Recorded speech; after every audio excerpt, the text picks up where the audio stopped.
हमने सेल वाला chapter start किया था, तो उसमें हमने प्रोकैरियोटिक सेल अपना कंप्लीट कर लिया है लगभग। उसमें से हमारा सिर्फ एक टॉपिक पेंडिंग था, वो था न्यूक्लियड वाला। आज ये वाला टॉपिक कंप्लीट करके उसके बाद हम लोग यूकैरियोटिक सेल को स्टार्ट करेंगे। ठीक है, तो प्रोकैरियोटिक सेल में हमारा ये टॉपिक जो है इसका नाम है न्यूक्लियड। न्यूक्लियड क्या होता है? ये एक रीजन होता है बैक्टीरियल सेल के अंदर जिसमें उसका क्रोमोसोम प्रेजेंट होता है। बैक्टीरियल सेल में जो बैक्टीरिया का जो क्रोमोसोम होता है वो सिंगल होता है, सर्कुलर होता है। ठीक है, अब न्यूक्लियड होता क्या है? देखो, ये हमारी बैक्टीरिया की सेल है। इसके अंदर ये जो रीजन होता है बैक्टीरियल सेल के अंदर जहाँ पे इसका न्यूक्लियस प्रेजेंट है, इसके चारों तरफ कोई भी न्यूक्लियर मेम्ब्रेन प्रेजेंट नहीं होती है। और ये सर्कुलर है, डबल स्ट्रैंडेड है, सिंगल है। ठीक है, तो यही सारी बातें हमने यहाँ पे लिख रखी हैं कि न्यूक्लियड इज़ द रीज़न होता है जहाँ पे बैक्टीरिया के क्रोमोसोम्स प्रेजेंट होते हैं। इसके चारों तरफ कोई भी न्यूक्लियर मेम्ब्रेन नहीं होती है। ये सिंगल होता है, सर्कुलर होता है। ठीक है, इसका जो डीएनए है ये इसके साथ में हिस्टोन प्रोटीन अटैच्ड नहीं होता है। हिस्टोन प्रोटीन का काम होता है डीएनए को पैकेज में कन्वर्ट करना, डीएनए की पैकेजिंग करना। ठीक है, हिस्टोन प्रोटीन का काम होता है डीएनए की पैकेजिंग करना। तो यहाँ पे हिस्टोन प्रोटीन, बैक्टीरिया सेल के अंदर हिस्टोन प्रोटीन नहीं होता है। ठीक है, तो हम क्या बोल सकते हैं कि न्यूक्लियड जो है वो एक ट्रू न्यूक्लियस नहीं है, क्योंकि इसके चारों तरफ न्यूक्लियर मेम्ब्रेन नहीं होती है। तो ये हमारा प्रोकैरियोटिक सेल कंप्लीट हो गया है। अब हम स्टार्ट करने वाले हैं यूकैरियोटिक सेल को। बैक्टीरिया को छोड़ के जितने भी ऑर्गेनिजम्स होते हैं, जैसे प्लांट्स हैं, एनिमल्स हैं, प्रोटिस्ट हैं, और इन सब के अंदर यूकैरियोटिक सेल प्रेजेंट होती हैं। ठीक है, अब हम यहाँ पे बेसिकली करेंगे प्लांट सेल और एनिमल सेल। प्लांट सेल और एनिमल सेल की एक बार स्ट्रक्चर देख लेते हैं। ये हमारी प्लांट सेल है। प्लांट सेल में देखो कौन कौन से स्ट्रक्चर्स होते हैं। सबसे बाहर की तरफ इसमें सेल वॉल प्रेजेंट है, फिर इसके बाद इसमें प्लाज्मा मेम्ब्रेन प्रेजेंट है, ये इसकी प्लाज्मा मेम्ब्रेन है। फिर इसके अंदर जाने के बाद यहाँ पे जो लिक्विड प्रेजेंट है ये इसका साइटोप्लाज्म है। साइटोप्लाज्म के अंदर अलग अलग ऑर्गेनेल्स प्रेजेंट हैं। यहाँ पे ये जो स्ट्रक्चर है ये एंडोप्लाज्मिक रेटिकुलम है, ये स्मूथ वाला एंडोप्लाज्मिक रेटिकुलम है, ये रफ एंडोप्लाज्मिक रेटिकुलम है। इधर ये माइटोकॉन्ड्रिया है इसकी, ये लाइसोसोम है। लाइसोसोम को और क्या बोला जाता है? स्फेरोसोम भी बोला जाता है। ठीक है, यहाँ इधर ये गोल्गी बॉडीज़ हैं। गोल्गी बॉडीज़ को प्लांट सेल में डिक्टायोसोम बोला जाता है। इसके अंदर यहाँ पे क्लोरोप्लास्ट प्रेजेंट है। प्लांट सेल में क्लोरोप्लास्ट प्रेजेंट होता है, लेकिन एनिमल सेल में क्लोरोप्लास्ट एब्सेंट होता है। ठीक है, यहाँ पे ये इसका बड़ा सा सेंटर में वैक्यूल प्रेजेंट है, लेकिन एनिमल सेल के अंदर वैक्यूल बहुत छोटा होता है। प्लांट सेल में बहुत बड़ा होता है, सेंटर में होता है। एनिमल सेल के अंदर बहुत छोटा होता है वैक्यूल, और साइड में प्रेजेंट होता है। वैक्यूल के अंदर जो लिक्विड प्रेजेंट होता है उसको वैक्यूल सैप बोला जाता है। ठीक है, और यहाँ पे ये जो स्ट्रक्चर दिख रही है इसको हम माइक्रोबॉडी बोलेंगे। माइक्रोबॉडी कौन कौन सी आएंगी इसके अंदर? स्फेरोसोम, परऑक्सीसोम, ग्लाइऑक्सीसोम, ये तीनों की तीनों जो स्ट्रक्चर्स हैं जिनको माइक्रोबॉडी बोल रहे हैं हम, ये भी प्लांट सेल का ही कैरेक्टर है। ये भी हमें प्लांट सेल के अंदर ही देखने को मिलता है। ठीक है, अब यहाँ पे है हमारी एनिमल सेल। एनिमल सेल में देखो, जैसे प्लांट सेल के अंदर सेल वॉल प्रेजेंट थी, यहाँ पे ये सेल वॉल प्रेजेंट थी। एनिमल सेल के अंदर कोई सेल वॉल नहीं होती है, सीधा प्लाज्मा मेम्ब्रेन होगी यहाँ पे।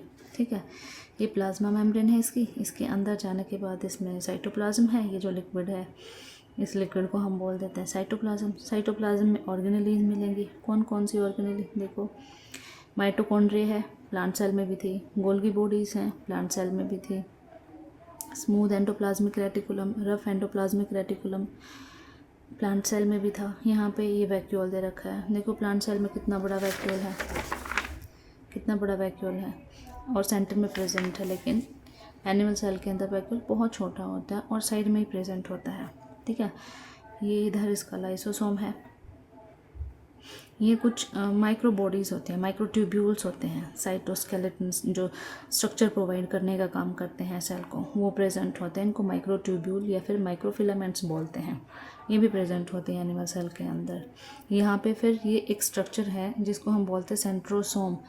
ये 2 सेंट्रियोल्स प्रेजेंट होते हैं एनिमल सेल के अंदर, जबकि ये सेंट्रियोल्स उसमें प्लांट सेल में एब्सेंट होते हैं। सेंट्रियोल्स का फंक्शन होता है सेल को डिवाइड करने में हेल्प करना, ठीक है। ये लेकिन प्लांट सेल में एब्सेंट होते हैं और इनकी जगह पे वहाँ पे कुछ माइक्रो फिलामेंट्स प्रेजेंट होते हैं, ठीक है।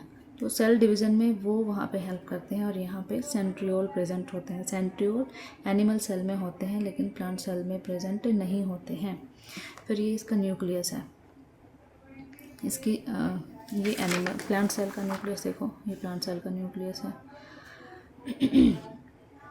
ये न्यूक्लियर मेम्ब्रेन है, ये न्यूक्लियर मेम्ब्रेन है, ये न्यूक्लियर पोर है, यहाँ पे न्यूक्लियोप्लाज्म है।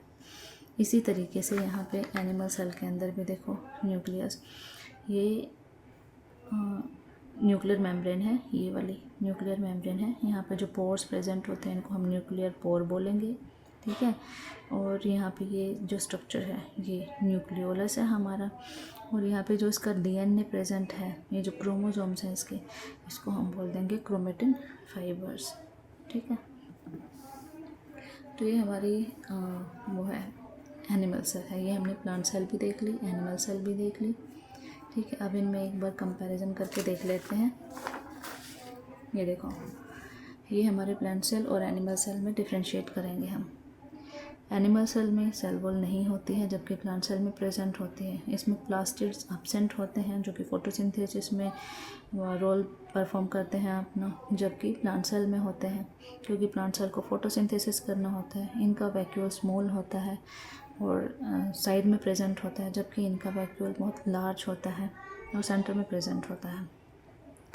इनका रिजर्व फूड, एनिमल सेल का रिजर्व फूड ग्लाइकोजन है जबकि प्लांट सेल का रिजर्व फूड स्टार्च है। एनिमल सेल में सेंट्रियोल्स प्रेजेंट होते हैं जबकि इनके अंदर एब्सेंट होते हैं। एनिमल सेल में गोल्गी कॉम्प्लेक्स जो है वो कॉम्प्लेक्स स्ट्रक्चर होती है, जबकि प्लांट सेल में सिंपल होती है और इसको क्या बोला जाता है, डिक्टायोसोम बोला जाता है, ठीक है। अब हम एक एक करके सेल के अंदर जो स्ट्रक्चर्स प्रेजेंट होते हैं वो करेंगे। यहाँ पे हम मेनली प्लांट सेल और एनिमल सेल की ही बात कर रहे हैं, तो एक एक करके हम सेल के अंदर जितने भी स्ट्रक्चर्स होते हैं, जैसे हमने प्लांट सेल में, एनिमल सेल में जितने भी अभी स्ट्रक्चर्स करी हैं, सेल वॉल है, प्लाज्मा मेम्ब्रेन है, फिर साइटोप्लाज्म है, साइटोप्लाज्म के अंदर जितने भी ऑर्गेनेलीज प्रेजेंट हैं, सारी चीज़ें अभी हम यहाँ पे एक एक करके करेंगे। तो सबसे पहले स्ट्रक्चर आती है हमारी सेल वॉल। सेल वॉल किसका कैरेक्टर है, प्लांट सेल का कैरेक्टर है। ये एनिमल सेल में नहीं पाया जाता है। अभी यहाँ पे हमने सेल वॉल डिफरेंट ऑर्गेनिजम्स के अंदर जो सेल वॉल की कंपोजिशन होती है वो अलग अलग होती है। तो यहाँ पे हमने अलग अलग ऑर्गेनिजम्स लिख रखे हैं और उनकी सेल वॉल कौन कौन से सब्सटेंसेस से बनी हुई है वो लिख रखे हैं, ठीक है। तो देखो, प्रोकैरियोट्स की सेल वॉल किस चीज़ की बनी हुई होती है, पेप्टाइडोग्लाइकन्स की, जिसमें प्रोटीन्स होते हैं, कार्बोहाइड्रेट्स होते हैं। प्रोकैरियोट्स पेप्टाइडोग्लाइकन, प्रो और पेप्टाइडोग्लाइकन। फंगी की काइटिन, काइटिन की बनी हुई होती है। जो काइटिन है वो क्या है, होमोपोलीमर है किसका, एन एसिटाइल ग्लूकोज अमीन का। फंगस की सेल वॉल बनी है काइटिन की। काइटिन एक होमोपोलीमर है एन एसिटाइल ग्लूकोज अमीन का। प्लांट्स की सेल वॉल बनी होती है सेलुलोज की, हेमीसेलुलोज की, पेक्टिन्स की और प्रोटीन्स की, ठीक है। सेलुलोज, हेमीसेलुलोज, पेक्टिन और प्रोटीन्स। डायटम्स की सिलिसियस होती है, यानी कि सिलिकॉन की बनी हुई होती है, सिलिका की बनी हुई होती है। ऐसे ही डाइनोफ्लैजेलेट्स की सेल वॉल बनी हुई होती है सेलुलोज प्लस पेक्टिन्स। एल्गी की cellulose plus galactans plus mannans और कैल्शियम कार्बोनेट, ठीक है। एल्गी की सेल वॉल किसकी बनी है, सेलुलोज की, गैलेक्टन्स, मैनन्स और कैल्शियम कार्बोनेट्स। देखो, एल्गी में भी सेलुलोज है, डाइनोफ्लैजेलेट्स में भी सेलुलोज है, प्लांट्स में भी सेलुलोज है, ठीक है। तो ये सारी चीज़ें हमें याद रखनी है।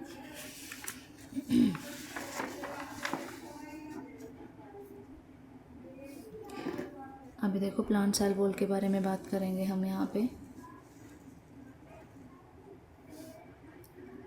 प्लांट की सेल वॉल के बारे में बात करेंगे कि प्लांट की सेल वॉल कैसी होती है और किस किस चीज़ से बनी हुई होती है, किस तरीके से उनकी अरेंजमेंट होती है। प्लांट सेल वॉल जो होती है वो रिजिड होगी और नॉन लिविंग होती है। रिजिड मतलब कठोर होती है। ऑब्वियसली जब जो सेल वॉल है उसका काम ही क्या होता है, शेप प्रोवाइड करना, स्ट्रेंथ प्रोवाइड करना। तो प्लांट की सेल वॉल कैसी होती है, रिजिड होती है और नॉन लिविंग होती है। फ्रीली परमेएबल होती है, यानी कि जैसे हमारी प्लाज्मा मेम्ब्रेन है वो सिलेक्टिवली परमेएबल होती है, कुछ सब्सटेंसेस को अंदर आने देगी, कुछ को नहीं आने देगी। जबकि सेल वॉल फ्रीली परमेएबल होती है, कोई भी न्यूट्रिएंट अंदर आ जा सकता है, पानी आ जा सकता है, कोई भी मिनरल अंदर आ जा सकता है, ठीक है। तो ये फ्रीली परमेएबल होती है। ये सेल को पैथोजन से प्रोटेक्ट करके भी रखती है और हमारे उसको सेल को कह लो, प्लांट को कह लो, स्ट्रेंथ प्रोवाइड करती है और शेप प्रोवाइड करती है, ठीक है। फिर प्लांट सेल वॉल जो होती है उसकी अलग अलग लेयर्स होती हैं। उन लेयर्स के बारे में एक एक करके बात करेंगे। देखो सबसे पहले मिडिल लैमेला। अभी मिडिल लैमेला क्या होता है, जैसे जब भी सेल डिवाइड होते हैं तो डिवाइड होने के बाद उसमें सबसे पहले जो स्ट्रक्चर बनती है वो बनती है उसका मिडिल लैमेला, ठीक है। मिडिल लैमेला का काम क्या होता है, ये मिडिल लैमेला सेल्स को जोड़ने का काम करता है, सेल्स को बाइंड करने का काम करता है। अब देखो जैसे इस डायग्राम से समझ सकते हैं हम, ये दो सेल्स प्रेजेंट है, इन दो सेल्स के बीच में जो स्ट्रक्चर प्रेजेंट है ये वाली, ये क्या है, ये मिडिल लैमेला है। ये मिडिल लैमेला इन दो सेल्स को जोड़ने का काम करता है, सीमेंटिंग मटेरियल होता है ये। सीमेंटिंग मटेरियल का काम क्या होगा, दो चीज़ों को जोड़ने का। तो यहाँ सेंटर में बीच में दो सेल्स के बीच में जो स्ट्रक्चर प्रेजेंट होती है वो होती है मिडिल लैमेला। जैसे ही सेल डिवाइड होगी मिडिल लैमेला की फॉर्मेशन होगी। मिडिल लैमेला के बनने के बाद फिर यहाँ पे जो ये वाली जो स्ट्रक्चर है, ये स्ट्रक्चर जो है इसको हम बोलते हैं प्राइमरी सेल वॉल, ठीक है। पहले क्या बनेगा, मिडिल लैमेला बनेगा। मिडिल लैमेला के बाद क्या बनेगा, प्राइमरी सेल वॉल बनेगी। प्राइमरी सेल वॉल के बाद में क्या बनेगा, उसके बाद में अंदर की साइड में मटेरियल डिपॉजिट होगा और वो जो मटेरियल अंदर की साइड में डिपॉजिट होगा वो बनाएगा सेकेंडरी वॉल, ठीक है। सबसे पहले बना मिडिल लैमेला, फिर बनती है प्राइमरी सेल वॉल और उसके बाद बनती है सेकेंडरी सेल वॉल, ठीक है। जो ये हमारी प्राइमरी सेल वॉल है ये फ्रेशली फॉर्म्ड सेल वॉल होती है, यानी कि ये किसी मटेरियल के वैसे डिपॉजिट होने, किसी दूसरे के ऊपर, किसी दूसरी लेयर के ऊपर डिपॉजिट होने से नहीं बनती है, ये फ्रेशली बनती है। जैसे सेकेंडरी वॉल की बात करें हम तो प्राइमरी मेम्ब्रेन पे और मटेरियल ऐड होता जाता है तब सेकेंडरी वॉल बनती है, लेकिन प्राइमरी वॉल फ्रेशली फॉर्म्ड होती है, किसी और दूसरी लेयर के ऊपर कोई मटेरियल डिपॉजिट नहीं होता है, ये फ्रेशली बनती है, ठीक है। और यहाँ ये जो है हमारा, ये है प्लाज्मा मेम्ब्रेन, इसके अंदर हमारे ऑर्गेनेलीज प्रेजेंट होते हैं, साइटोप्लाज्म होता है। तो यहाँ से हम समझ सकते हैं सबसे बीच में क्या होता है, मिडिल लैमेला। मिडिल लैमेला के दोनों साइडों में क्या होगी, प्राइमरी सेल वॉल होगी और इसके उधर प्राइमरी सेल वॉल्स के दोनों साइडों में क्या होंगी, सेकेंडरी सेल वॉल्स होंगी। जैसे जैसे अब सेल डिफ्रेंशिएट करती है तो डिफ्रेंशिएशन के बाद उसमें third layer, third cell wall भी ऐड होती जाती है। सेकेंडरी सेल वॉल के ऊपर ही जब और मटेरियल डिपॉजिट होता जाता है तो वही क्या बना देता है, थर्ड सेल वॉल बना देता है, ठीक है। एक एक करके इनको देख लेते हैं। मिडिल लैमेला के बारे में बात कर रहे हैं कि ये सीमेंटिंग मटेरियल होता है। ये कहाँ पर होते हैं, between primary wall of the two adjacent plant cells. एक ये वाली सेल है, एक ये वाली सेल है, इन दोनों सेल्स के बीच में प्रेजेंट है प्राइमरी सेल वॉल्स के बीच में प्रेजेंट है मिडिल लैमेला। इट जॉइंट्स और बाइंड द एडजेसेंट सेल्स। दो सेल्स को, दो पास पास में जो दो सेल्स पड़ी हुई हैं उनको ज्वाइन करने का काम करेगा। ये भी फ्रेशली फॉर्म्ड होता है, ठीक है। मिडिल लैमेला देखो यहाँ पे बता रखा है, मिडिल लैमेला होता है बिटवीन टू सेल्स, दो सेल्स के बीच में। पहले मिडिल लैमेला बनेगा, मिडिल लैमेला की साइड्स में क्या होगा, फिर उसके बाद प्राइमरी सेल वॉल बनेगी और प्राइमरी सेल वॉल के बाद क्या बनेगी, सेकेंडरी सेल वॉल बनेगी और सेकेंडरी सेल वॉल के बाद क्या बनेगी, टर्शियरी सेल वॉल बनेगी। मिडिल लैमेला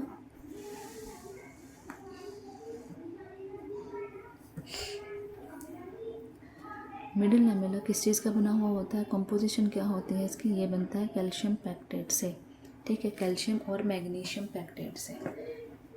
कैल्शियम और मैग्नीशियम पैक्टेट एक कठोर सब्सटेंस होता है, इसीलिए जब हम कच्चे फ्रूट्स को देखते हैं ना, तो कच्चे फ्रूट्स काफ़ी टाइट होते हैं, क्योंकि उनके अंदर जो ये मिडिल लैमेला है ये टाइट होता है, हार्ड होता है। लेकिन जैसे जैसे फ्रूट्स पक जाते हैं तो वैसे वैसे ये जो हमारा मिडिल लैमेला है ये टूटने लगता है, और इसके टूटने की वजह से हमारे जो फ्रूट्स होते हैं वो सॉफ्ट हो जाते हैं। ठीक है, तो इसका काम क्या है, ये क्या काम करेगा, provide structural support and rigidity. ये है सेल को सपोर्ट, स्ट्रक्चरल सपोर्ट भी प्रोवाइड करेगा और रिजिडिटी यानी कि कठोरता प्रोवाइड करेगा। It forms during the cell division. जब सेल डिवाइड करती है तो डिवाइड करने के बाद सबसे पहले क्या बनता है, मिडिल लैमेला बनता है। ठीक है,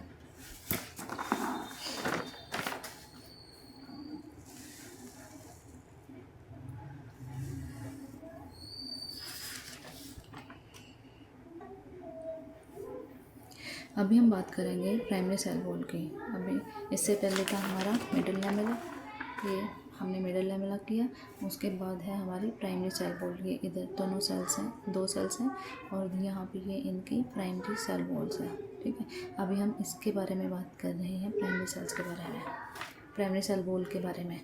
ठीक है, ये प्राइमरी सेल वॉल जो है वो फास्ट फॉर्म्ड होते हैं। फास्ट फॉर्म मतलब बहुत जल्दी से बनती है। जैसे मिडिल लैमेला बना तो उसके बनते ही प्राइमरी सेल वॉल बन जाती है। क्यों? क्योंकि जैसे ही ताज़ी ताज़ी जो सेल बनती है हमारे, उसके अंदर वाटर का प्रेशर बहुत ज़्यादा होता है। तो वाटर प्रेशर को कंट्रोल करने के लिए, कि ताकि सेल फट ना जाए, उसको कंट्रोल करने के लिए जल्दी से वहाँ पे क्या बन जाती है, प्राइमरी सेल वॉल बन जाती है। ठीक है, तो हम ये बोल सकते हैं कि ये फास्ट फॉर्म्ड सेल वॉल है। Present in young and growing cells, जो यंग और ग्रोइंग सेल्स होती हैं उनके अंदर ये वाली प्राइमरी सेल वॉल देखने को मिलती है। क्यों? क्योंकि प्राइमरी सेल वॉल कैसी होती है, फ्लेक्सिबल होती है, और फ्लेक्सिबल होने की वजह से ये सेल्स को ग्रो होने देती हैं, सेल का साइज़ इंक्रीज़ होने देती है, इसीलिए ये यंग और ग्रोइंग सेल्स में मिलती है। It allows cell to grow and increase the size, ये सेल को इंक्रीज, साइज़ में इंक्रीज होने में और ग्रो करने में हेल्प करती है। ये किस चीज़ की बनी हुई होती है, primary cell wall, cellulose, hemicellulose and pectin.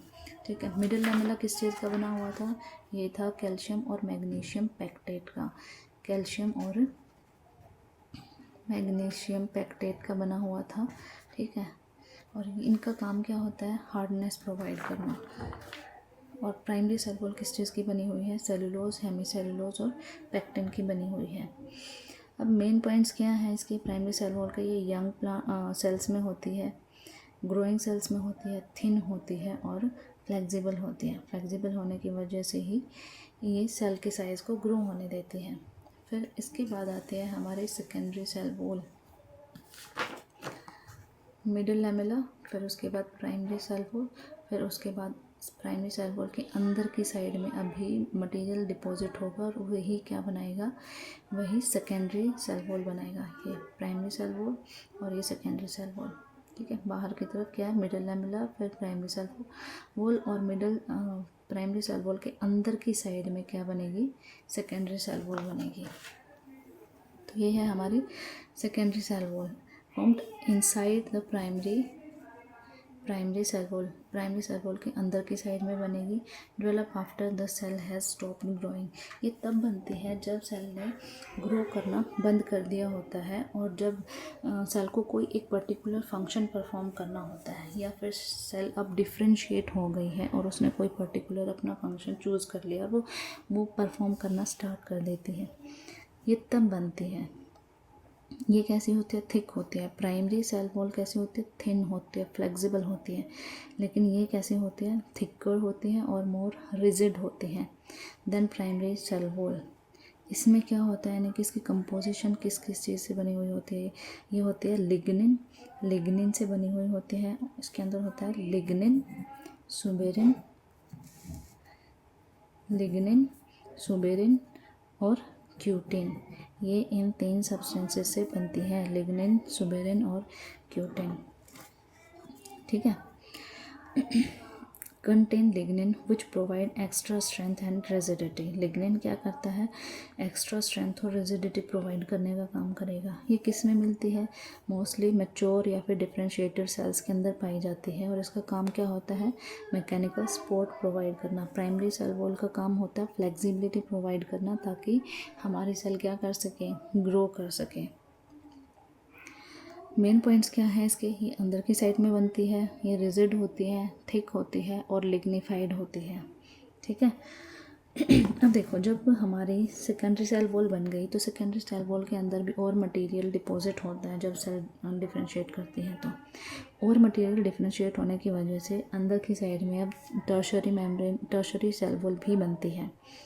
अब ये जो सेकेंडरी और टर्शरी सेल वॉल्स होती हैं, इनके बनने के टाइम पे कहीं कहीं पे गैप्स बच जाते हैं और वही गैप्स जो होते हैं उनको हम पिट्स बोल देते हैं, और ये जो पिट्स होते हैं ये क्या करते हैं, ये सेल्स को कनेक्ट करने का काम करते हैं। ठीक है। पिट्स जो होते हैं, अब देखो सेकेंडरी और टर्शरी जो सेल वॉल है वो कैसी है, डेड है। ठीक है। जबकि प्राइमरी सेल वॉल कैसी थी, लिविंग थी। ये डेड है, तो ये डेड होने की वजह से इसके अंदर फॉर्मेशन के टाइम में इसमें कुछ छेद बच जाते हैं, कुछ गैप्स बच जाते हैं जिनको हम पिट्स बोल देते हैं और यही पिट्स सेल्स को एक दूसरे से कनेक्ट करने में हेल्प करते हैं, जिसको हम क्या बोल देते हैं, वो जो कनेक्शन यहाँ पे बनते हैं उन कनेक्शंस को हम क्या बोल देते हैं, डेड वॉल कनेक्शन बोल देते हैं। ठीक है। दो तरह के कनेक्शन होते हैं, एक होते हैं डेड वॉल कनेक्शन और एक होते हैं लिविंग कनेक्शन। जो ये देखो, दो तरह के कनेक्शंस होते हैं, एक होते हैं डेड वॉल कनेक्शन और दूसरे होते हैं हमारे लिविंग कनेक्शन। जो लिविंग कनेक्शंस बनाए जाते हैं वो बनाए जाते हैं प्लाज्मोडेस्माटा के थ्रू, यानी कि जो लिविंग कनेक्शन होते हैं उनको हम बोलते हैं प्लाज्मोडेस्माटा।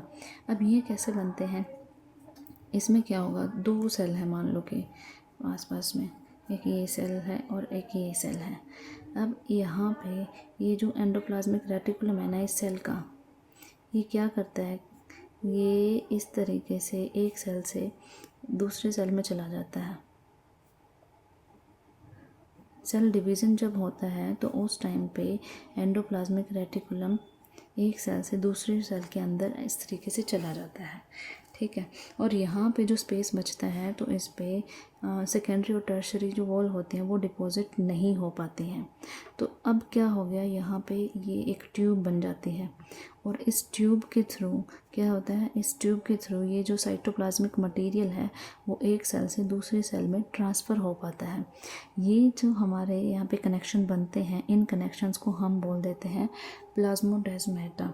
ठीक है। ये लिविंग क्यों बोला हमने, क्योंकि यहाँ पे सेकेंडरी टर्शरी सेल वॉल का कोई रोल है ही नहीं, ये हमारी प्लाज्मा मेम्ब्रेन है सीधे, और ये प्लाज्मा मेम्ब्रेन इस तरीके से कनेक्ट हो जाती है और यहाँ से ये एंडोप्लाज्मिक रेटिकुलम एक सेल से दूसरे सेल में ट्रांसफ़र हो जाता है, चला जाता है। और इस ट्यूब के थ्रू अब क्या होगा, मटेरियल साइटोप्लाज्मिक मटेरियल एक सेल से दूसरे सेल में जाएगा। ठीक है।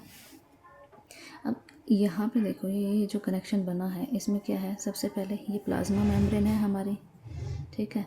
फिर उसके बाद ये साइटोप्लाज्मिक स्लीव है, यानी कि साइटोप्लाज्मिक मटेरियल है हमारा। फिर अंदर की तरफ ये प्लाज्मा मेम्ब्रेन है, यहाँ पे ये साइटोप्लाज्मिक फ्लूइड है हमारा, और यहाँ से ये एंडोप्लाज्मिक रेटिकुलम की ट्यूब है। ठीक है। ये साइटोप्लाज्म और ये प्लाज्मा मेम्ब्रेन, तो इस तरीके से हमारे ये जो डेस्मेटा हैं ये बनते हैं। ठीक है। इनको लिविंग क्यों बोला गया है, क्योंकि यहाँ पे क्या है, सेल वॉल की जगह पे क्या प्रेजेंट है, प्लाज्मा मेम्ब्रेन है और एंडोप्लाज्मिक रेटिकुलम है, तो यहाँ पे कोई भी डेड मटेरियल इंक्लूडेड ही नहीं है। ठीक है। सारी चीज़ें लाइव हैं तो इसीलिए लिविंग है, तो इसीलिए यहाँ पे क्या कहा जा रहा है, इनको लिविंग कनेक्शंस बोला जा रहा है।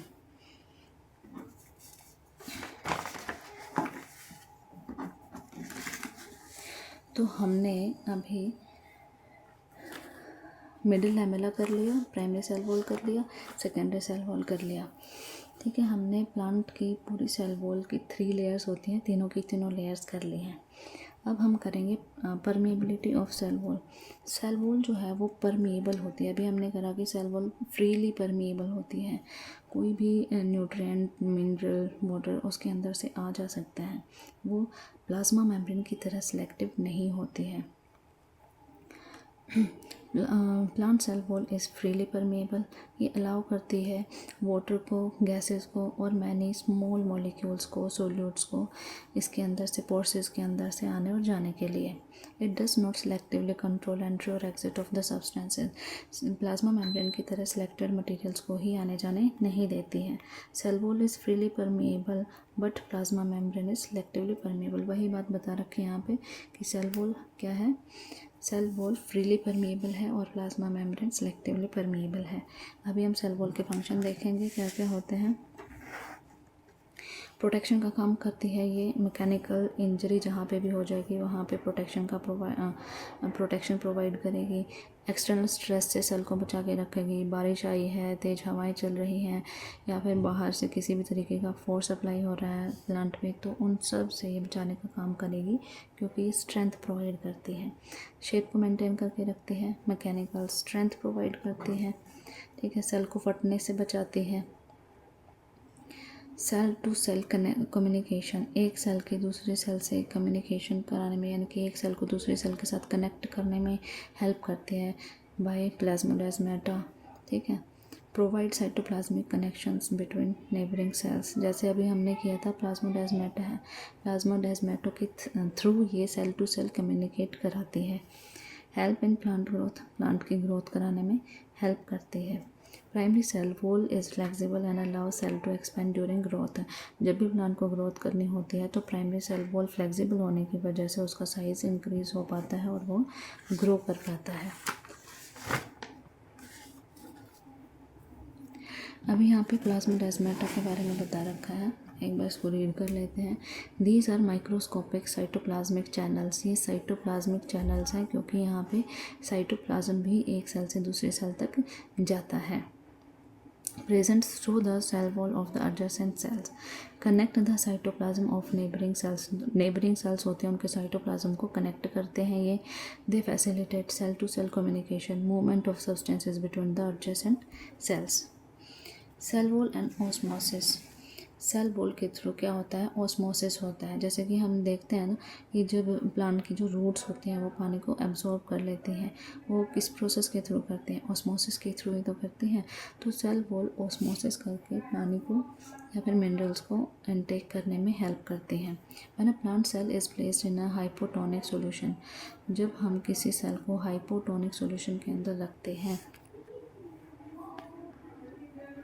देखो जब हम सेल को किसी भी हाइपोटोनिक सॉल्यूशन में रखते हैं, हाइपोटोनिक सॉल्यूशन कौन सा होता है, जिसमें सोल्यूट की कंसंट्रेशन कम होती है और पानी ज़्यादा होता है। तो जब हम सेल को हाइपोटोनिक सॉल्यूशन के अंदर रखेंगे, पानी सेल के अंदर जाएगा और सेल टर्जिड हो जाएगी। तो सेल वॉल क्या करेगी उसको, it prevent it from the bursting. Cell wall उसको फटने से बचाएगी। This is why plant cell generally do not burst in the hypotonic solution और हाइपोटोनिक मीडियम, क्योंकि प्लांट सेल्स के अंदर सेल वॉल प्रेजेंट होती है। सेल वॉल प्रेजेंट होने की वजह से वो हाइपोटोनिक सॉल्यूशन में भी फटती नहीं है। Cell wall provide resistance against the excessive swelling. Cell wall क्या करते हैं, अगर सेल स्वेल्व भी हो जाती है तो उसके बाद भी उसको उसकी शेप को बना के रखती हैं। Plasma membrane control the selective movement of water and solute. Plasma membrane क्या कंट्रोल करती है, selective movement of water and solute.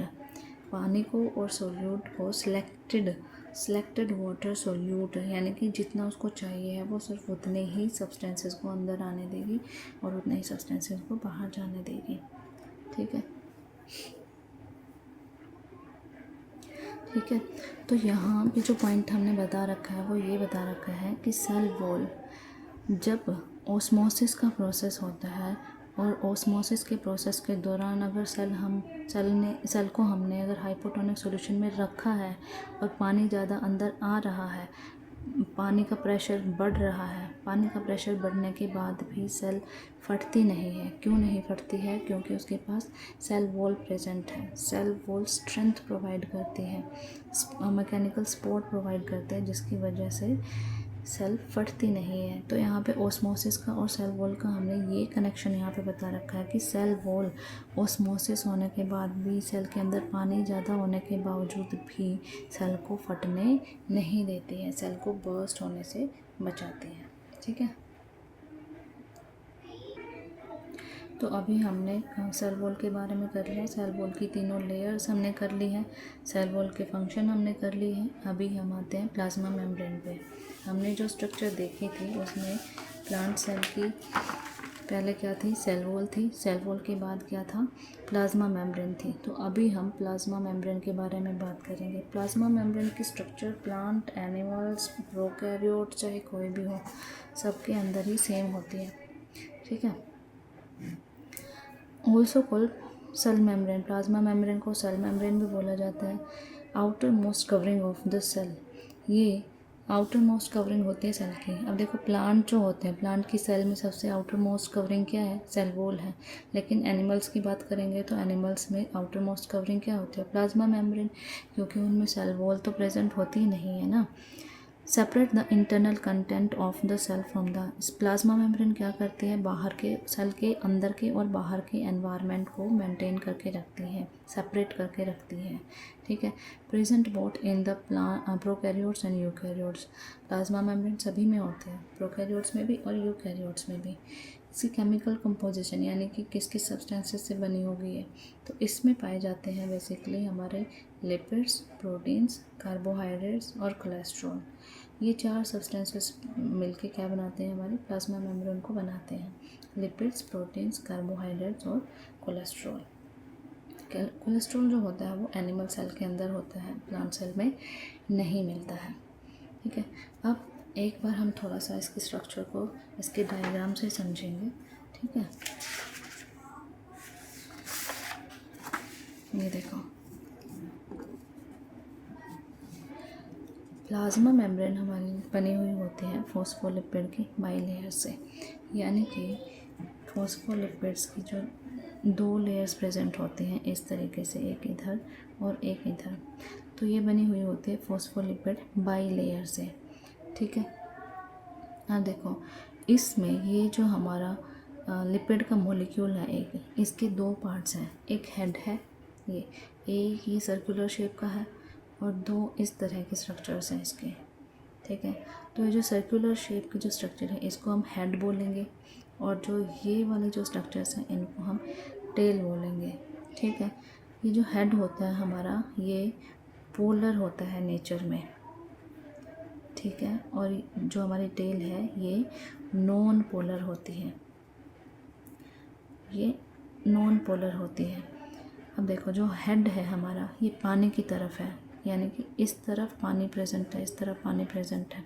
ठीक है, जो हेड है वो पानी की तरफ होता है, तो इसीलिए इस हेड को हम और क्या बोल देते हैं? हाइड्रोफिलिक बोल देते हैं। ठीक है, ये हेड है, पोलर है, और कैसा होता है? ये हाइड्रोफिलिक होता है, पोलर होता है, हाइड्रोफिलिक होता है। ठीक है, वही जो हमारी टेल है ये कैसी है? ये नॉन पोलर होती है, और क्योंकि ये पानी से दूर है तो इसीलिए इसको हम क्या बोल देते हैं? हाइड्रोफोबिक बोल देते हैं। ठीक है, अब इस प्लाज्मा मेम्ब्रेन के अंदर हमारे प्रोटीन्स भी प्रेजेंट होते हैं। हमने पढ़ा अभी, लिपिड्स होते हैं, प्रोटीन्स होते हैं, कार्बोहाइड्रेट्स होते हैं, कोलेस्ट्रॉल होता है। तो हमने ये देखा कि लिपिड्स जो होते हैं वो इस तरीके की दो लेयर्स में अरेंज्ड होते हैं। एक सिंगल मॉलिक्यूल को हमने उठा के देखा लिपिड्स के, इसका एक हेड होता है, एक टेल होती है। ठीक है, अब हम बात कर रहे हैं प्रोटीन्स की। प्रोटीन्स दो तरह के होते हैं, इंट्रिंसिक। कुछ प्रोटीन्स ऐसे होते हैं जो इस प्लाज्मा मेम्ब्रेन के बिल्कुल पूरी तरह से ऐसे अंदर धंसे हुए होते हैं। इस तरह के प्रोटीन्स को हम इंटीग्रल प्रोटीन्स बोल देते हैं, इंटीग्रल या फिर इंट्रिंसिक प्रोटीन्स बोल देते हैं। ठीक है, वहीं जो दूसरे प्रोटीन्स होते हैं वो कुछ मतलब पूरी की पूरी मेम्ब्रेन में ना धंस के सिर्फ इसके कुछ हिस्से में धंसे हुए होते हैं। इन प्रोटीन्स को हम पेरिफेरल पेरिफेरल या फिर एक्सट्रिंसिक प्रोटीन्स बोलते हैं। ये सरफेस की तरफ होते हैं ज़्यादा, ठीक है। इनको दो पार्ट्स में यानी कि दो कैटेगरीज में डिवाइड किया है। वो किया है on the ease of their extraction, यानी कि कितनी इजीली हम इनको प्लाज्मा मेम्ब्रेन से एक्सट्रैक्ट कर सकते हैं, उस बेसिस पे इनको दो पार्ट्स में डिवाइड किया है, इंटीग्रल प्रोटीन्स और पेरिफेरल प्रोटीन्स। इंटीग्रल प्रोटीन्स जो होते हैं वो पूरी प्लाज्मा मेम्ब्रेन में ऐसे धंसे हुए होते हैं, तो इनका एक्सट्रैक्शन थोड़ा सा मुश्किल होता है, इनको निकालना थोड़ा सा मुश्किल होता है, ठीक है। लेकिन पेरिफेरल प्रोटीन्स बाहर की तरफ होते हैं तो ये इजीली एक्सट्रैक्ट हो सकते हैं, तो इसीलिए इनको क्या बोल देते हैं, पेरिफेरल या फिर एक्सट्रिंसिक प्रोटीन्स बोल देते हैं। फिर हमने देखा, देखो ये हमने लिपिड्स करे कि प्लाज्मा मेम्ब्रेन किस किस चीज़ से बनी हुई थी, लिपिड से, ये लिपिड्स देखे हमने। फिर हमने करा कि प्रोटीन्स की बनी हुई होती है, प्रोटीन्स देख लिए। थर्ड था हमारा कि कार्बोहाइड्रेट्स की भी बनी हुई होती है। तो कार्बोहाइड्रेट्स हमारे ये इस तरीके से अटैच होते हैं, कार्बोहाइड्रेट्स लिपिड से भी अटैच होते हैं और कार्बोहाइड्रेट्स प्रोटीन से भी अटैच होते हैं। जो कार्बोहाइड्रेट्स हमारे लिपिड्स के साथ अटैच होते हैं उनको हम ग्लाइकोलिपिड्स बोलते हैं, और जो प्रोटीन्स के साथ में अटैच्ड होते हैं उनको हम ग्लाइकोप्रोटीन्स बोलते हैं। लिपिड के साथ हैं तो ग्लाइकोलिपिड्स, और प्रोटीन्स के साथ हैं तो ग्लाइकोप्रोटीन्स। ग्लाइको वर्ड किस लिए, कार्बोहाइड्रेट्स के लिए, तो ग्लाइकोलिपिड्स और ग्लाइकोप्रोटीन्स। फिर हमने एक और सब्सटेंस करा था कोलेस्ट्रॉल। प्लाज्मा मेम्ब्रेन में इस तरीके से कहीं कहीं पे हमें इस तरीके के थ्रेड्स देखने को मिलेंगे, जैसे ये है, इनको हम क्या बोल देते हैं, कोलेस्ट्रॉल बोलते हैं, ठीक है। अब एक एक करके थोड़ा हम देखेंगे कि क्या इसकी कंपोजिशन होती है और क्या क्या बता रखा है इसमें। देखो प्लाज्मा मेम्ब्रेन के लिए है ना बहुत सारे कई सारे वो दिए गए थे, मॉडल्स दिए गए थे, लेकिन हमें यहाँ पे कौन सा करना है, सिंगर एंड निकोलसन का मॉडल करना है, जो कि कब दिया गया था, 1972 में दिया गया था, ठीक है। इन्होंने कौन सा मॉडल दिया था, फ्लूइड मोज़ैक मॉडल, ठीक है। इनके मॉडल का नाम था फ्लूइड मोज़ैक मॉडल, ठीक है। इन्होंने बताया था कि हमारी जो प्लाज्मा मेम्ब्रेन होती है उसका नेचर कैसा होता है, सेमी फ्लूइड होता है, ठीक है। इसको हम और क्या बोल देते हैं, ना ज़्यादा गाढ़ा ना ज़्यादा पतला, सेमी फ्लूइड होता है। इसको हम क्या बोल देते हैं, क्वासी फ्लूइड, ठीक है, क्वासी फ्लूइड भी बोल देते हैं। अभी हमने करा ये कंपोजिशन के बारे में बता रखा है कि प्रोटीन से बनती है, लिपिड से बनती है, कार्बोहाइड्रेट से बनती है और कोलेस्ट्रॉल से बनती है। देखो यहाँ पे प्रोटीन्स दो तरह के दिखा रखे हैं, इंटीग्रल प्रोटीन्स, पेरिफेरल प्रोटीन्स।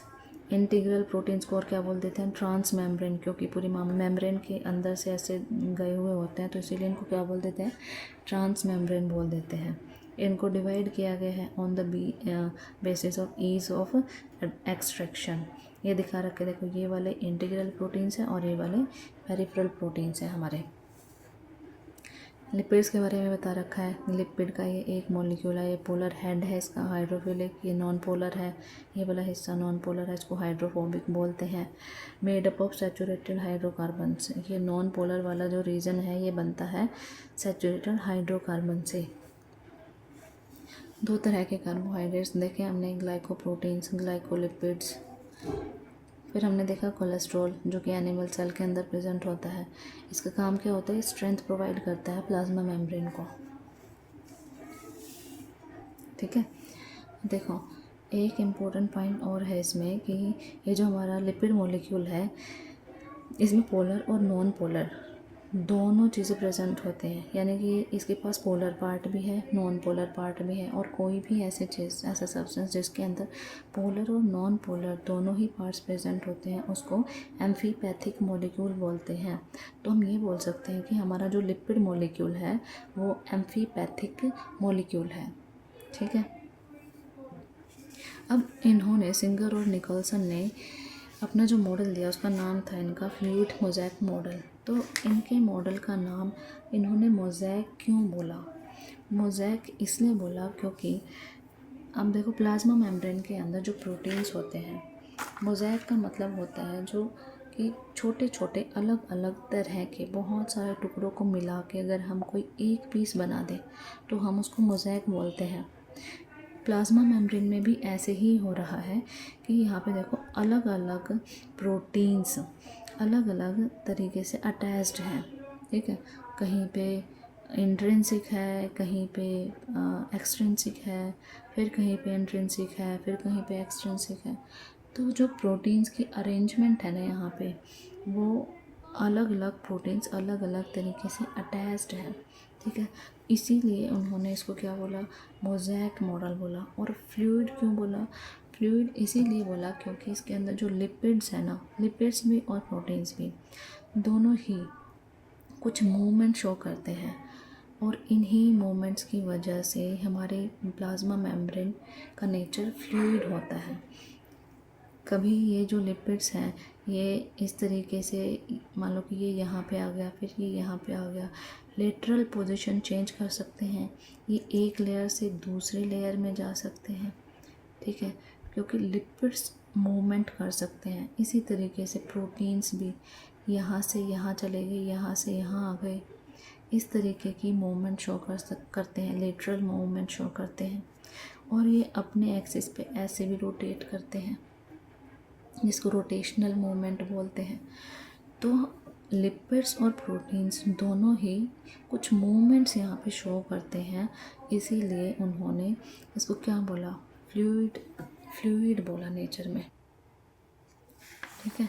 तो उन्होंने इसका नेचर फ्लूइड बोला। देखो, why mosaic, due to different arrangement of proteins, different proteins का डिफरेंट अरेंजमेंट देखने को मिलता है, इसीलिए उन्होंने इसको मोज़ेक बोला। फ्लूइड क्यों बोला उन्होंने प्लाज्मा मेम्ब्रेन को, due to lipids and proteins movements of lipids. Lipids कौन से मूवमेंट शो करते हैं, फ्लिप फ्लॉप और ट्रांजिशन मूवमेंट शो करते हैं। वहीं जो हमारे प्रोटीन्स होते हैं वो रोटेशनल और ट्रांजिशन मूवमेंट शो करते हैं। अब फ्लिप फ्लॉप क्या होता है, फ्लिप फ्लॉप का मतलब ये होता है कि फ्लिप फ्लॉप मूवमेंट देखो प्रोटीन शो नहीं करेंगे, सिर्फ लिपिड शो करते हैं flip flop movement. Flip flop में क्या होता है, लिपिड एक लेयर से दूसरे लेयर में मूव करके जा सकता है, एक लेयर से दूसरे लेयर में जा सकता है, इसको हम फ्लिप फ्लॉप मूवमेंट बोलेंगे। तो प्रोटीन्स क्या, लिपिड्स क्या शो करते हैं, फ्लिप फ्लॉप मूवमेंट और ट्रांजिशन। ट्रांजिशन का मतलब क्या होता है, इसी लेयर में लेटरल मूवमेंट शो करना। इसी लेयर में मान लो कि ये है, ये एक लिपिड है और ये एक लिपिड है, ये यहाँ पे आ गया और ये वाला यहाँ चला गया, तो ये ट्रांजिशन मूवमेंट हो गई हमारी, ठीक है। तो लिपिड्स फ्लिप फ्लॉप यानी कि यहाँ से यहाँ एक लेयर से दूसरी लेयर में जाते हैं जब, तो ये फ्लिप फ्लॉप मूवमेंट भी शो करते हैं और ये ट्रांजिशन मूवमेंट भी शो करते हैं। जबकि proteins flip flop movement show नहीं करते, ये सिर्फ ट्रांजिशन मतलब एक ही लेयर में यहाँ से वहाँ, वहाँ से यहाँ, इस तरीके की मूवमेंट शो कर सकते हैं एक ही लेयर में। यहाँ से मान लो कि यहाँ पे कोई और प्रोटीन है तो यहाँ से वहाँ चला गया और वहाँ से यहाँ पे ये आ गया, तो ये इस तरीके की ट्रांजिशन मूवमेंट शो करते हैं, ठीक है। ये फ्लिप फ्लॉप मूवमेंट शो नहीं करेंगे और रोटेशनल मूवमेंट शो करते हैं। रोटेशनल मतलब अपने ही एक्सिस पे ऐसे घूमते रहेंगे, इसी वजह से इन्होंने इसको फ्लूइड नेचर बोला था। तो प्रोटीन्स कौन सी मूवमेंट शो करते हैं, रोटेशनल और ट्रांजिशन, ठीक है। एक बार इसको यहाँ से रीड कर लेते हैं, ठीक है। मॉडल अबाउट प्लाज्मा मेम्ब्रेन किसने दिया था, सिंगर और निकोलसन ने दिया था 1972 में। According to this model the plasma membrane consist of phospholipid की बनी हुई होती है, फॉस्फोलिपिड बाई लेयर की बनी हुई होती है with proteins are embedded and associated with it. Embedded इसमें धसे हुए होते हैं या फिर एसोसिएट अटैच्ड होते हैं सरफेस की तरफ पे। एंड कार्बोहाइड्रेट्स प्रोटीन्स की, और carbohydrates are attached to the lipids, carbohydrates attach होते हैं लिपिड से एंड प्रोटीन से on the outer surface forming glycolipids. क्या बनाते हैं, ग्लाइकोलिपिड्स और glycoproteins. In animal cell membrane cholesterol is also present between the phospholipids. Phospholipid bilayer के बीच में कोलेस्ट्रॉल भी प्रेजेंट होता है, किसमें, एनिमल सेल के अंदर। And it help the membrane to maintain stability, और ये किस चीज़ में हेल्प करता है, स्टेबिलिटी और फ्लूइडिटी को मेंटेन करने में हेल्प करता है। कौन, कोलेस्ट्रॉल किस में मिलता है, एनिमल सेल के अंदर मिलता है। ठीक है, तो हमने देखा प्रोटीन्स भी होते हैं, कार्बोहाइड्रेट्स भी होते हैं, लिपिड्स भी होते हैं और कोलेस्ट्रॉल भी होता है। ये हमारा फ्लूइड मोज़ेक मॉडल कर रहे हैं हम।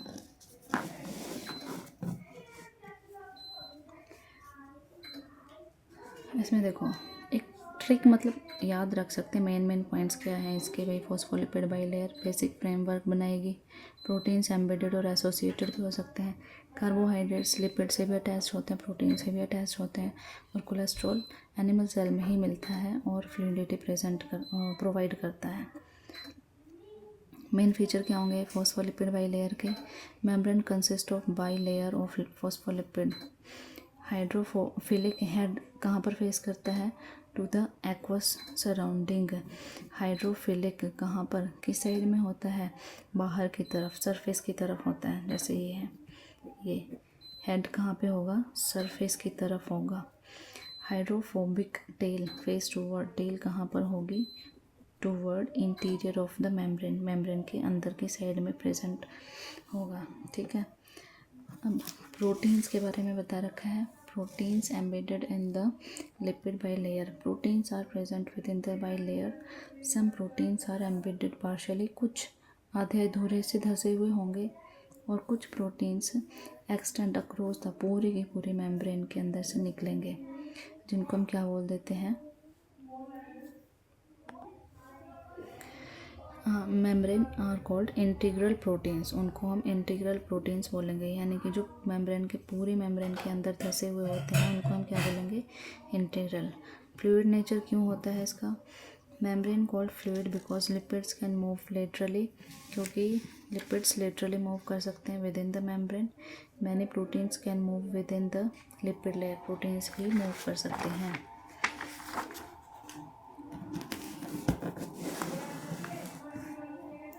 प्रोटीन्स और लिपिड्स के मूवमेंट की वजह से ही हमारी प्लाज्मा मेम्ब्रेन फ्लेक्सिबल होती है और डायनेमिक होती है, रादर देन रिजिड होने की बजाय। और फ्लूइडिटी किस चीज़ में हेल्प करेगी? सेल को ग्रोथ कराने में, सेल को डिवाइड कराने में, और इंटरसेलुलर जंक्शंस यानी कि दो सेल्स के बीच में कनेक्शंस बनाने में हेल्प करेगी। मोज़ेक नेचर क्यों बता रखा है इसका? Membrane is called mosaic because different type of proteins are irregularly, different proteins are present irregularly arranged within the phospholipid bilayer, क्योंकि डिफरेंट प्रोटीन्स डिफरेंट तरीके से अरेंज होते हैं।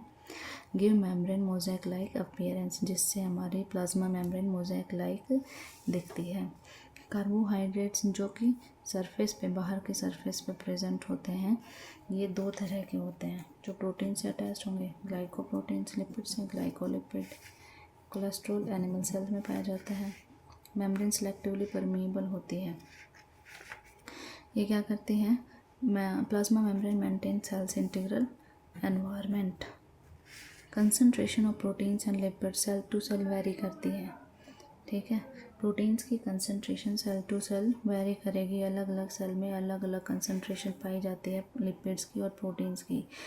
यहाँ पे एग्जांपल दे रखा है आरबीसी का। आरबीसी में प्रोटीन की कंसंट्रेशन होती है 52% और लिपिड्स की होती है 40%। अभी हम देखेंगे प्लाज्मा मेम्ब्रेन के function. Transport of substances, plasma membrane substances को ट्रांसपोर्ट करते हैं। ठीक है, सेल प्रोटेक्शन, सेल को प्रोटेक्ट करके रखती है।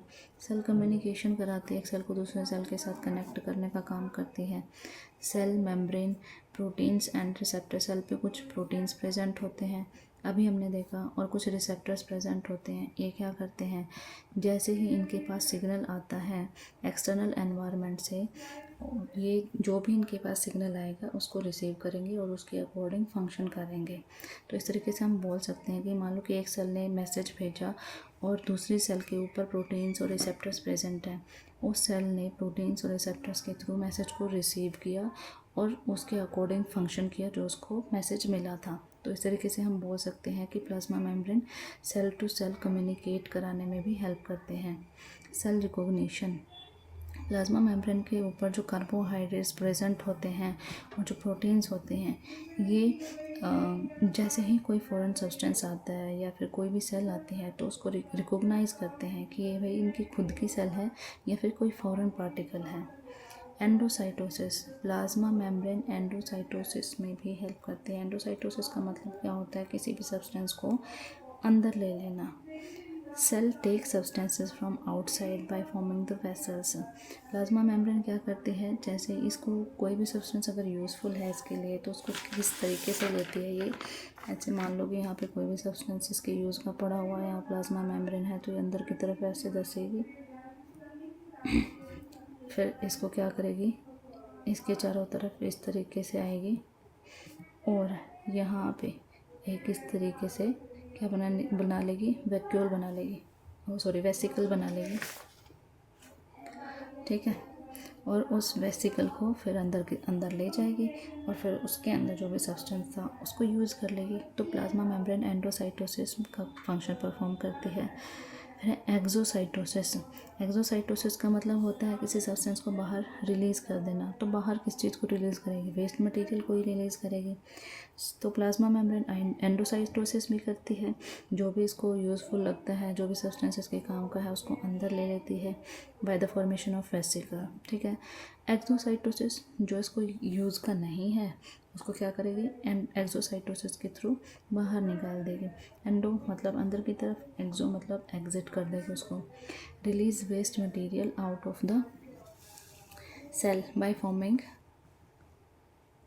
इसी तरीके से वेसिकल बनाएगी और उसको बाहर की तरफ छोड़ देगी। मेंटेन इंटीग्रल एनवायरनमेंट, सेल के अंदर के एनवायरनमेंट को मेंटेन करके रखेगी। देखो, एंडोसाइटोसिस दो तरह का होता है, एक होता है फैगोसाइटोसिस और एक होता है पाइनोसाइटोसिस। जब सेल किसी सॉलिड सब्सटेंस को अंदर लेती है ना तो उसको हम बोलते हैं फैगोसाइटोसिस, और जब सेल किसी लिक्विड चीज़ को अंदर लेती है तो उसको हम बोल देते हैं सेल ड्रिंकिंग या फिर पाइनोसाइटोसिस, ठीक है। सॉलिड सब्सटेंस को अंदर लेगी तो उसको बोला जाएगा सेल ईटिंग और फैगोसाइटोसिस, और लिक्विड मटेरियल को लेगी तो सेल ड्रिंकिंग और pinocytosis. Nature of plasma membrane, nature of fluid of plasma membrane कैसा होता है? सेमी फ्लूइड होता है और क्वासी फ्लूइड, उसको क्वासी फ्लूइड भी बोल देते हैं। अभी हमारा नेक्स्ट टॉपिक है ट्रांसपोर्ट अक्रॉस प्लाज्मा मेम्ब्रेन, कि भाई प्लाज्मा मेम्ब्रेन के थ्रू ट्रांसपोर्ट सब्सटेंसेस का किस तरीके से होता है। तो प्लाज्मा मेम्ब्रेन से ट्रांसपोर्ट जो होता है वो दो तरीके का होगा, एक होगा पैसिव ट्रांसपोर्ट और दूसरा होता है हमारा एक्टिव ट्रांसपोर्ट। पैसिव ट्रांसपोर्ट का मतलब होता है कि यहाँ पे जो ट्रांसपोर्ट होगा उसके लिए किसी भी एटीपी की, किसी भी एनर्जी की ज़रूरत नहीं पड़ेगी, लेकिन एक्टिव ट्रांसपोर्ट में हमें एनर्जी की ज़रूरत पड़ती है। पैसिव ट्रांसपोर्ट सीधा high concentration to low concentration होता है, जबकि active transport low concentration to high concentration होता है। तो सीधी सी बात है, किसी चीज़ को हम लो से हाई पे पहुंचाएंगे तो एनर्जी की ज़रूरत तो पड़ेगी ना। इसको हम क्या बोल देते हैं? डाउन हिल मूवमेंट, ठीक है। ऊपर से नीचे की तरफ आ रही है भाई कोई चीज़, हाई टू लो आ रही है, ठीक है। इसको क्या बोलेंगे? Up heal. अप हील की लो से हाई की तरफ जा रहा है, कोई भी चीज़ लो से हाई की तरफ जब जाती है तो उसको हम बोल देते हैं अप हील मूवमेंट, ठीक है। देखो, पैसिव ट्रांसपोर्ट के कुछ यहाँ पे टाइप दे रखे हैं, 3 टाइप होते हैं पैसिव ट्रांसपोर्ट के, सिंपल डिफ्यूज़न, फैसिलिटेटेड डिफ्यूज़न और थर्ड होता है हमारा ऑस्मोसिस, ठीक है। ये 3 टाइप हैं हमारे पैसिव डिफ्यूज़न के, पैसिव ट्रांसपोर्ट के। देखो, एक एक करके इनको डिस्क्राइब करेंगे।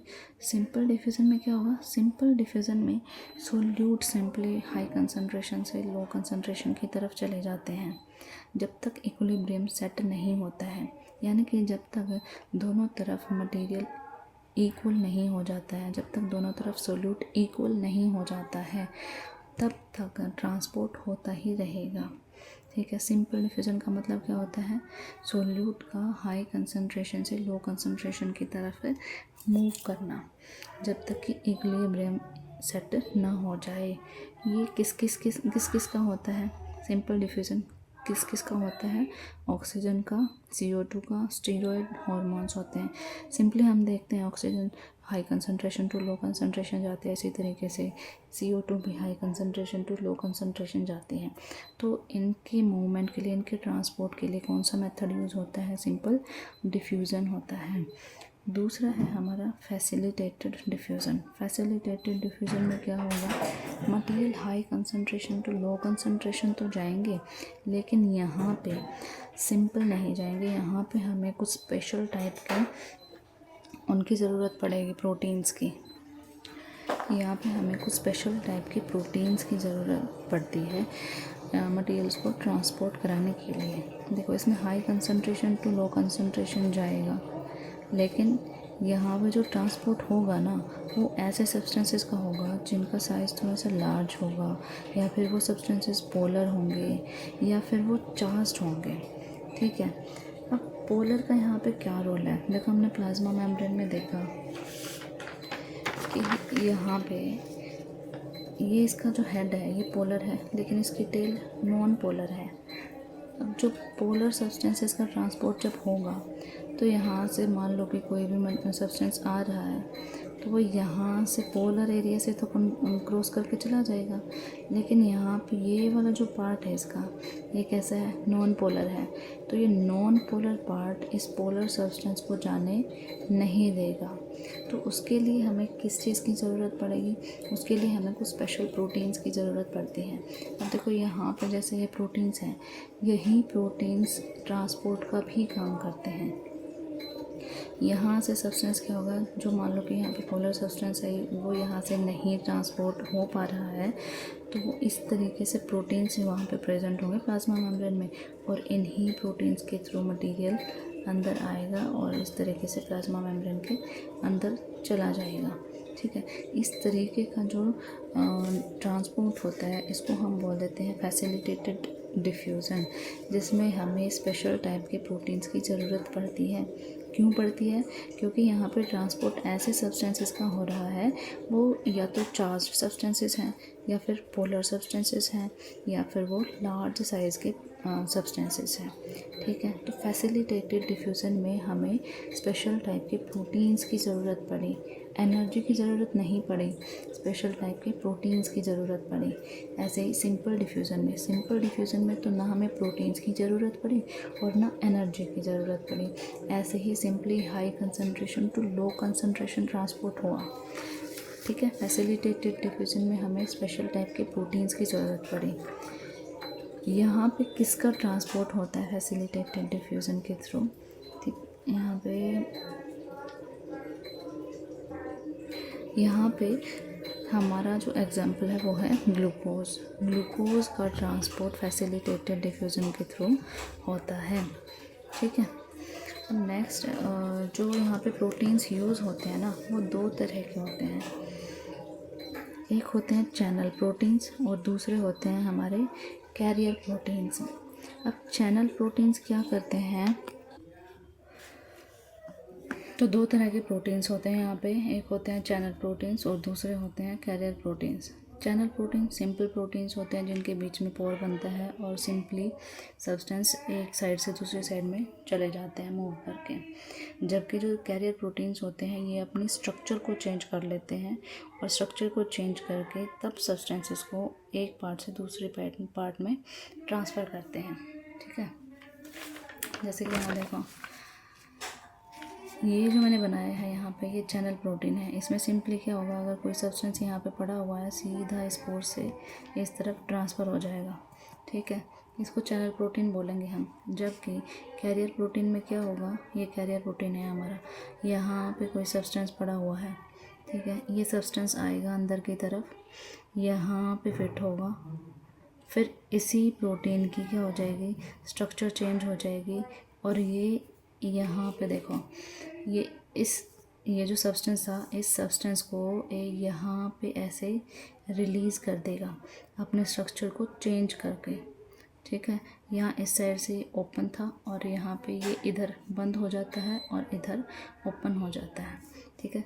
तो चैनल प्रोटीन में सिंपली कोई भी सब्सटेंस एक पार्ट से दूसरे साइड में सिंपली ट्रांसफ़र होता है स्पोर से, जबकि यहाँ पे कैरियर प्रोटीन्स अपनी स्ट्रक्चर को क्या कर लेते हैं, चेंज कर लेते हैं। चेंज करके तब सब्सटेंसेस को एक साइड से दूसरे साइड पे ट्रांसपोर्ट कराते हैं। फिर है ऑस्मोसिस। ऑस्मोसिस में क्या होता है, सिंपली इसमें वाटर की मूवमेंट होती है from high concentration to low concentration. तो ये भी एक तरीके का डिफ्यूज़न ही होता है। तो हमने देखा कि प्लाज्मा मेम्ब्रेन के थ्रू ट्रांसपोर्ट होता है दो तरह का, दो टाइप का ट्रांसपोर्ट होता है। एक होता है पैसिव, एक होता है एक्टिव। पैसिव में कोई एनर्जी की ज़रूरत नहीं होती है, कोई एटीपी यूज़ नहीं होता है। इसमें simply high concentration to low concentration movement होती है। इसको डाउन हिल मूवमेंट बोल देते हैं। और इसके 3 टाइप हैं, सिंपल डिफ्यूज़न, फैसिलिटेटेड डिफ्यूज़न और ऑस्मोसिस। सिंपल डिफ्यूज़न में हाई टू लो जाएगा, ठीक है, जब तक कि इक्विलिब्रियम सेट नहीं हो जाता है। इसके एग्जांपल देखे हमने, ऑक्सीजन, CO2 और स्टेरॉयड हार्मोन्स। फैसिलिटेटेड में प्रोटीन्स की ज़रूरत होती है। 2 तरह के प्रोटीन्स देखे, चैनल प्रोटीन्स, कैरियर प्रोटीन्स। इसमें एग्जांपल है हमारा ग्लूकोज का, ठीक है। फिर उसके बाद हमने देखा ऑस्मोसिस। ऑस्मोसिस में सिंपली पानी जाएगा high concentration to low concentration. तो इसमें एग्जांपल भी क्या है, H2O का ही है। फिर एक्टिव ट्रांसपोर्ट में क्या होता है, एक्टिव ट्रांसपोर्ट में एनर्जी की ज़रूरत होती है। तो यहाँ पे एटीपी यूज़ होगा, ये हाई लो टू हाई होगा, रिक्वायर स्पेशल मेम्ब्रेन प्रोटीन। इसमें स्पेशल मेम्ब्रेन प्रोटीन्स की ज़रूरत होती है, ठीक है। इसमें हमारा जो एग्जांपल दे रखा है वो दे रखा है सोडियम पोटेशियम पंप का, ठीक है। अब ये जो सोडियम पोटेशियम पंप होते हैं, इनमें एनर्जी की ज़रूरत होती है, इनमें एटीपी की ज़रूरत होती है, तब ये ट्रांसपोर्ट कर पाते हैं। अब जैसे यहाँ पे एग्जांपल दे रखा है सोडियम पोटेशियम पंप का। यहाँ पे क्या होगा, एक एटीपी का यूज़ होगा और एक एटीपी का यूज़ करके 3 सोडियम बाहर जाएंगे मेम्ब्रेन से और 2 सोडियम अंदर की तरफ आएंगे। सोडियम पोटेशियम पंप का काम क्या होता है, ये आयंस की कंसंट्रेशन को मेंटेन करके रखते हैं, ठीक है। और आयंस की कंसंट्रेशन को मेंटेन करके रखने के लिए इनको क्या चाहिए होती है, एनर्जी चाहिए होती है। तो एक्टिव ट्रांसपोर्ट में हमने एग्जांपल देखा किसका, सोडियम पोटेशियम पंप का। यहाँ पे इनकी ज़रूरत क्यों होती है, to maintain the balance to both sides of the membrane, ठीक है। और इसमें एक एटीपी का यूज़ करके 3 सोडियम आयंस को बाहर छोड़ा जाएगा और 2 पोटेशियम को अंदर की तरफ लिया जाएगा। ये maintain ion concentration inside and outside the cell. इसमें एग्जांपल यानी कि किसके अंदर पाए जाते हैं ये सोडियम पोटेशियम पंप, इन न्यूरॉन्स में और मसल्स में, ठीक है। ऑब्वियसली न्यूरॉन्स और मसल्स में हमें एनर्जी की ज़रूरत होती ही है। तो ये सोडियम पोटेशियम पंप किस में मिलते हैं हमें, न्यूरॉन्स में और मसल्स में। यहाँ एक बार इस टेबल में देख लेते हैं डिफ्यूज़न, वो पैसिव डिफ्यूज़न हमने यहाँ पे देख रखा है, बना रखा है टेबल में पूरा। सिंपल डिफ्यूज़न, फैसिलिटेटेड डिफ्यूज़न और ऑस्मोसिस, ठीक है। तो पैसिव ट्रांसपोर्ट के बारे में यहाँ पे बात कर रहे हैं हम। हमने देखा वो 3 टाइप का होता है, सिंपल, फैसिलिटेटेड और ऑस्मोसिस। टेबल में हम एक बार इसको क्लियर करेंगे, किस में प्रोटीन्स की ज़रूरत होती है, कौन कौन से सब्सटेंसेस, ये देखो कौन कौन से प्रोटीन्स यूज़ होते हैं, कौन से सब्सटेंसेस ट्रांसपोर्ट होते हैं और कौन कौन से एग्जांपल है किस किस के अंदर। सिंपल डिफ्यूज़न में कोई प्रोटीन यूज़ नहीं होता है। इसमें सब्सटेंसेस कौन कौन से होते हैं, स्मॉल, नॉन पोलर, गैसेस और लिपिड्स। एग्जांपल क्या है, ऑक्सीजन, CO2। फैसिलिटेटेड डिफ्यूज़न में प्रोटीन्स की ज़रूरत होती है, कौन कौन से, चैनल प्रोटीन, कैरियर प्रोटीन। कौन कौन से सब्सटेंसेस ट्रांसपोर्ट होते हैं, लार्ज और चार्ज पोलर सब्सटेंसेस ट्रांसपोर्ट होते हैं। इसमें एग्जांपल है ग्लूकोज का। ओस्मोसिस में प्रोटीन्स कभी कभी यूज़ होते हैं, कभी कभी नहीं भी होते हैं। अब देखो यहाँ पे जो बता रखे हैं, टू इंक्रीज द स्पीड एक्वापोरेंस, यहाँ पे वाटर की स्पीड को, वाटर ट्रांसपोर्ट की स्पीड को बढ़ाने के लिए कुछ प्रोटीन्स प्रेजेंट होते हैं और उन प्रोटीन्स को हम बोलते हैं एक्वापोरेंट प्रोटीन्स, ठीक है। और इनका ही यूज़ किया जाता है यहाँ पे। वाटर मॉलिक्यूल्स यहाँ पे कौन से सब्सटेंसेस ट्रांसपोर्ट होते हैं, वाटर मॉलिक्यूल्स का ट्रांसपोर्ट होता है। अब ये किस में पाया जाता है, एग्जांपल क्या है इसका, प्लांट्स की रूट्स में किस लिए होता है, absorb water from the soil, soil से पानी को एब्जॉर्ब करने के लिए ऑस्मोसिस का प्रोसेस का यूज़ होता है। जब यहाँ पे ऑस्मोसिस होता है तो उस टाइम पे कौन से प्रोटीन्स यहाँ पे यूज़ होते हैं, एक्वापोरेन प्रोटीन्स यूज़ होते हैं। ठीक है, तो अभी तक हमने क्या क्या किया है, हमने अभी यूकैरियोटिक सेल किया है। यूकैरियोटिक सेल में हमने प्लांट सेल और एनिमल सेल में डिफरेंट करे हैं, ठीक है, डिफरेंसेस करे हैं। फिर उसके बाद हमने सेल वॉल करा, प्लाज्मा मेम्ब्रेन करा। सेल वॉल की 3 लेयर्स होती हैं, कौन कौन सी, मिडिल लैमेला होता है, प्राइमरी लेयर होती है, फिर सेकेंडरी लेयर होती है, टर्शरी लेयर होती है। फिर उसके बाद हमने सेल वॉल के फंक्शन करे। फिर उसके बाद हमने प्लाज्मा मेम्ब्रेन किया। प्लाज्मा मेम्ब्रेन में हमने फ्लूइड मोज़ेक मॉडल करा, ठीक है, प्लाज्मा मेम्ब्रेन की हमने स्ट्रक्चर करी। फिर उसके बाद हमने transport across the plasma membrane किया, प्लाज्मा मेम्ब्रेन के फंक्शंस करे। फिर उसके बाद हमारा आता है नेक्स्ट टॉपिक जिसको हम बोलते हैं endo membrane system. Endo membrane system में क्या होता है कि कई सारी ऑर्गेनेलीज होती हैं जो कि स्ट्रक्चरली और फंक्शनली एक दूसरे पे डिपेंड करती हैं और एक सिस्टम बनाते हैं। क्या बोला मैंने कि ऑर्गेनेलीज, कुछ ऑर्गेनेलीज स्ट्रक्चरली और फंक्शनली एक दूसरे पे डिपेंड करती हैं और एक सिस्टम बनाती हैं, और उसी सिस्टम को हम क्या बोल देते हैं, एंडो मेम्ब्रेन सिस्टम। तो ये कौन कौन सी ऑर्गेनेलीज होती हैं जो इस सिस्टम को बनाती हैं, तो इसमें आती हैं हमारी endoplasmic reticulum, Golgi bodies, lysosome और वैक्यूल। ये 4 ऑर्गेनेली मिलकर क्या बनाते हैं, हमारी एंडो मेम्ब्रेन सिस्टम को बनाते हैं। Endoplasmic reticulum, Golgi bodies, lysosome और वैक्यूल।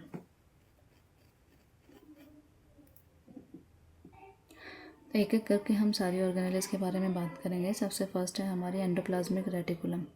एंडोप्लाज्मिक रेटिकुलम को डिस्कवर किया था पोर्टर एंड थॉमसन ने। पोर्टर एंड थॉमसन ने। ये 3 डिस्टिंक्ट फॉर्म्स की बनी हुई होती है, यानी कि इसमें 3 स्ट्रक्चर्स पाई जाती हैं बेसिकली। कौन कौन सी, सिस्टर्नी, वेसिकल्स और ब्रांच ट्यूब्यूल्स।